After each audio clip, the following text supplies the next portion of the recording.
என்பதை சான்றவர் சான்றாண்மை குன்றின் நிலம்தான் தாங்காது மண்ணோ பொறை என்பார் நம் வள்ளுவ பேராசன்.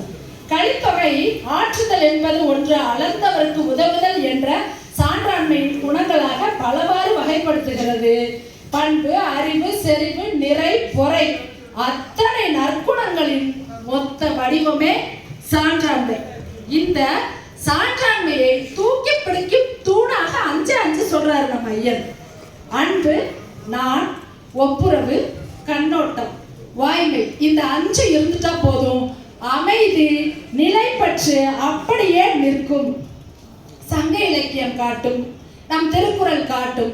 கொள்கைப்படி வாழ்ந்து விட்டால் போர் யாங்கனம் தோன்றும்.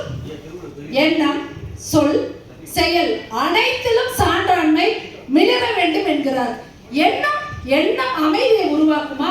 கண்டிப்பாக உருவாக்கும். அன்பிலார் எல்லாம் தமக்குரியர், அன்புடையார் என்பும் உரியர் பிறர்க்கு என்ற ஒற்றை குரல் சொல்லும் அந்த அன்பையும் அமைதியையும் ஒவ்வொருவரும் அஞ்ச வேண்டிய ஒன்று. கெடுவல் யான் என்பது அறிக, தன் நஞ்சம் நடு ஒரிய அல்ல செய்யும். கெட்டு போவோங்கிற எண்ணம் இருக்கிற ஒவ்வொருத்தரும் நடுவு நிலைமை தவற மாட்டார்கள். அமைதி அங்கு நிலைத்தே தீரும். போர் என்பதே பொறாமையின் விளைபொருள்தான். போர் என்பதே பொறாமையின் விளைபொருள்தான். அழுக்காறு உடையாருக்கு அது சாலும் உண்ணார் வழுக்கியும் கேடு என்பதை உணர்ந்தவர் போர் செய்ய துணிய மாட்டார். தன்னுடைய அனைத்து போர் நினைவுகளையும் எண்ணங்களையும் தூக்கி எறிந்து விடுவர். சொல்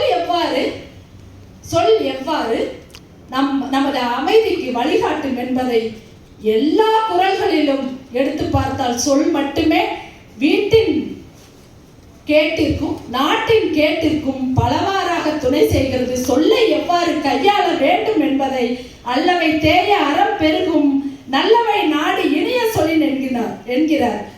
சினமென்னும் சேர்ந்தாரை கொல்லி இனமென்னும் ஏம புனைய சுடும். சினம் வந்துவிட்டால் வாய் சொற்கள் தான் கேடு விளைவிக்கும் என்பதை நினைத்து விட்டால் இந்த நாட்டிற்கு எந்த கேடும் வராது.